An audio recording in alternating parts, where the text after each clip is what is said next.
Assalamualaikum warahmatullahi wabarakatuh. Saya Juliarti Sania dari R001 dengan NIM C0E021035, Prodi Keuangan Daerah Fakultas Ekonomi dan Bisnis. Saya akan mempresentasikan PPT dengan judul Pembukuan atau Pencatatan, Pemeriksaan, Penyidikan, dan Sanksi Pajak. Pertama, ada pembukuan atau pencatatan. Pembukuan adalah suatu proses pencatatan yang dilakukan secara teratur untuk mengumpulkan data dan informasi keuangan yang meliputi harta, kewajiban, modal, penghasilan, dan biaya, serta jumlah harga perolehan dan penyerahan barang atau jasa yang ditutup dengan menyusun laporan keuangan berupa neraca dan laporan laba rugi pada setiap tahun pajak berakhir. Pencatatan adalah pengumpulan data secara teratur tentang peredaran bruto atau penghasilan bruto sebagai dasar untuk menghitung jumlah pajak yang terutang, termasuk penghasilan yang bukan objek pajak dan atau yang dikenakan pajak yang bersifat final.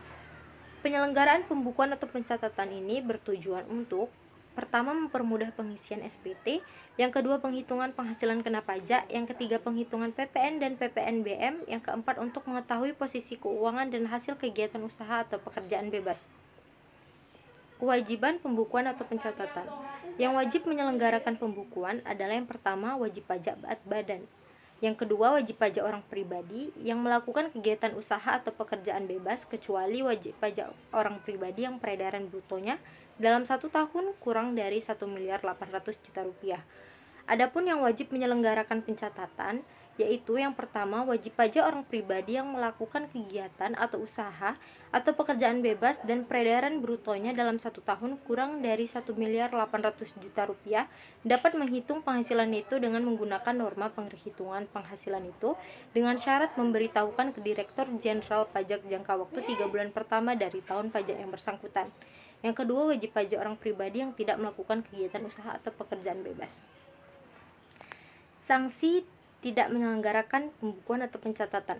Bagi wajib pajak, orang pribadi dan badan yang tidak melakukan pembukuan atau pencatatan, maka akan mendapatkan sanksi.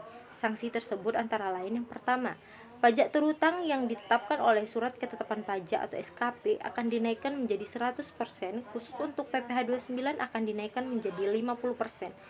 Yang kedua, jika wajib pajak pribadi ataupun badan memperlihatkan pembukuan atau dokumen lain palsu yang seolah-olah dibenarkan, tidak mengadakan pembukuan dan tidak memperlihatkan dokumen lainnya, maka akan mendapat pidana sampai 3 tahun dan denda sampai 4 kali jumlah pajak yang tidak dibayar. Yang kedua, ada pemeriksaan. Pengertian pemeriksaan. Pemeriksaan adalah serangkaian kegiatan menghimpun dan mengolah data, keterangan dan atau bukti yang dilaksanakan secara objektif dan profesional berdasarkan suatu standar pemeriksaan untuk menguji kepatuhan pemenuhan kewajiban perpajakan dan atau untuk tujuan lain dalam rangka melaksanakan ketentuan peraturan perundang-undangan perpajakan. Tujuan pemeriksaan: untuk menguji kepatuhan pemenuhan kewajiban perpajakan dalam rangka memberikan kepastian hukum, keadilan, dan pembinaan kepada wajib pajak yang dapat dilakukan dalam hal: pertama, surat pemberitahuan menunjukkan kelebihan pembayaran pajak, termasuk yang telah diberikan pengembalian pendahuluan kelebihan pajak. Kedua, surat pemberitahuan tahunan pajak penghasilan menunjukkan rugi. Yang ketiga, surat pemberitahuan tidak disampaikan atau tidak disampaikan pada waktu yang ditetapkan atau tidak benar. Keempat, surat pemberitahuan yang memenuhi kriteria seleksi yang ditentukan oleh Direktur Jenderal Pajak. Dan yang kelima, ada indikasi kewajiban perpajakan selain kewajiban tersebut pada poin C tidak terpenuhi. Untuk tujuan lain dalam rangka melaksanakan ketentuan peraturan perundang-undangan perpajakan yang dilakukan dalam hal: yang pertama, pemberian nomor pokok wajib pajak atau NPWP secara jabatan. Yang kedua, penghapusan nomor pokok wajib pajak. Yang ketiga, pengukuhan atau pencabutan pengukuhan pengusaha kena pajak. Yang keempat, wajib pajak mengajukan keberatan. Kelima, pengumpulan bahan guna penyusunan norma penghitungan penghasilan itu. Keenam, pencocokan data dan atau alat keterangan. 7, penentuan wajib pajak berlokasi di daerah terpencil. 8, penentuan 1 atau lebih tempat terutang pajak pertambahan nilai. Prosedur pemeriksaan. Yang pertama, ada penyampaian pemberitahuan. Surat pemberitahuan pemeriksaan lapangan dapat disampaikan secara langsung kepada wajib pajak pada saat dimulainya pemeriksaan lapangan atau disampaikan melalui faksimil pos dengan bukti pengiriman surat atau jasa pengiriman lainnya dengan bukti pengiriman. Dalam hal surat pemberitahuan pemeriksaan lapangan disampaikan secara langsung dan wajib pajak tidak berada di tempat, surat pemberitahuan tersebut dapat disampaikan kepada wakil atau kuasa dari wajib pajak atau pihak yang dapat mewakili wajib pajak. Yang kedua, pertemuan antara wajib pajak dan pemeriksa. Dalam hal pemeriksaan dilakukan dengan jenis pemeriksaan lapangan. Pertemuan tersebut dilakukan setelah pemeriksa pajak menyampaikan surat pemberitahuan pemeriksaan lapangan.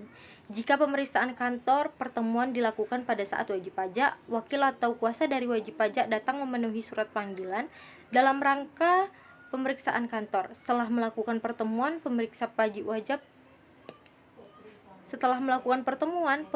pajak wajib membuat berita acara hasil pertemuan yang ditandatangani oleh pemeriksa pajak dan wajib pajak, wakil atau kuasa dari wajib pajak.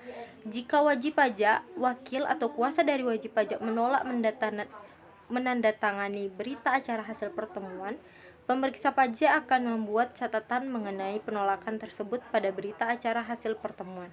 Selanjutnya, apabila pemeriksa pajak telah menandatangani berita acara hasil pertemuan dan membuat catatan mengenai penolakan penandatanganan berita acara, pertemuan yang dilakukan dianggap telah dilaksanakan. Ketiga, penyidikan. Pengertian penyidikan. Penyidikan merupakan serangkaian tindakan penyidik untuk mencari serta mengumpulkan bukti yang dengan bukti itu membuat titik terang tentang tindak pidana yang terjadi sekaligus menemukan tersangkanya. Wewenang penyidikan. Terdapat 11 wewenang penyidik dalam menjalankan tugasnya. Pertama, mencari, menerima, mengumpulkan, serta meneliti hal-hal yang berkaitan dengan keterangan atau laporan berkenaan dengan tindak pidana di bidang perpajakan. Kedua, melakukan penelitian, pencarian, dan pengumpulan keterangan terkait orang pribadi atau badan yang mendukung kebenaran dalam perbuatan yang dilakukannya terkait tindak pidana perpajakan. Yang ketiga, melakukan permintaan yang berkaitan dengan keterangan dan bahan bukti yang berasal dari orang pribadi atau badan terkait dengan tindak pidana di bidang perpajakan. Keempat, melakukan pemeriksaan terkait buku, catatan, serta dokumen lainnya yang berkenaan dengan tindak pidana di bidang perpajakan. Kelima, berwenang dalam kegiatan penggeledahan dalam tujuan untuk mendapatkan bahan bukti pencatatan, pembukuan, serta dokumen lainnya, dan berwenang melakukan penyitaan terhadap barang bukti tersebut. Keenam, melakukan koordinasi atau meminta bantuan kepada tenaga ahli dalam melaksanakan tugas penyidikan.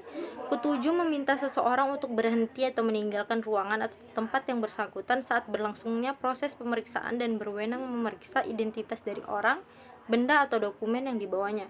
Kedelapan, melakukan pemotretan terhadap seseorang yang berkaitan dengan tindak pidana di bidang perpajakan. 9, melakukan pemanggilan orang sebagai tersangka atau saksi untuk dimintai keterangannya. 10, menghentikan proses penyidikan. 11, melakukan tindak lainnya demi kelancaran penyidikan. Penghentian penyidikan. Penyidikan dapat dihentikan prosesnya apabila tidak ditemukan cukup bukti atau peristiwa yang menjamin hal tersebut termasuk ke dalam tindak pidana di bidang perpajakan. Selain itu, apabila peristiwa tersebut sudah kadaluarsa atau tersangkanya dinyatakan meninggal dunia, maka proses penyidikan dapat diberhentikan. Keempat, sanksi perpajakan. Sanksi bagi yang tidak memenuhi kewajiban perpajakan. Yang pertama ada sanksi administrasi. Sanksi administrasi akan diberikan terhadap wajib pajak yang melakukan pelanggaran terhadap kewajiban administrasi. Sanksi berupa pembayaran kerugian kepada negara yaitu denda, bunga, dan kenaikan. Sanksi diatur dalam Undang-Undang Nomor 28 Tahun 2007 tentang perubahan ketiga atas Undang-Undang Nomor 6 Tahun 1983 tentang ketentuan umum dan tata cara perpajakan. Menurut undang-undang ini, denda yang harus dibayarkan akibat terkena sanksi administrasi minimal Rp100.000 dan maksimal 100% dari jumlah pajak. Untuk bunga, sanksi yang harus dibayar minimal 2% dari pajak yang ditagih dan maksimal 48% dari jumlah pajak yang tidak atau kurang dibayar. Sementara sanksi kenaikan diberikan minimal 50% dari pajak yang kurang dibayar dan maksimal 200% jika melanggar aturan. Kedua, ada sanksi pidana. Ada 3 macam sanksi pidana terhadap wajib pajak yang melakukan pelanggaran, yaitu denda pidana, kurungan, dan penjara. Sanksi ini diberikan kepada wajib pajak yang melakukan pelanggaran berat sehingga menimbulkan kerugian negara dan dilakukan lebih dari sekali. Ancaman sanksi denda mulai dari 1 kali jumlah pajak terutang hingga 1 miliar rupiah. Tak hanya denda, perbuatan yang merugikan pendapatan negara ini juga dapat dihukum kurungan selama 3 bulan sampai setahun. Sementara untuk sanksi penjara diberikan paling singkat 6 tahun. Sekian dari presentasi PPT saya. Maaf bila terdapat banyak kekurangan. Saya akhiri, wassalamualaikum warahmatullahi wabarakatuh.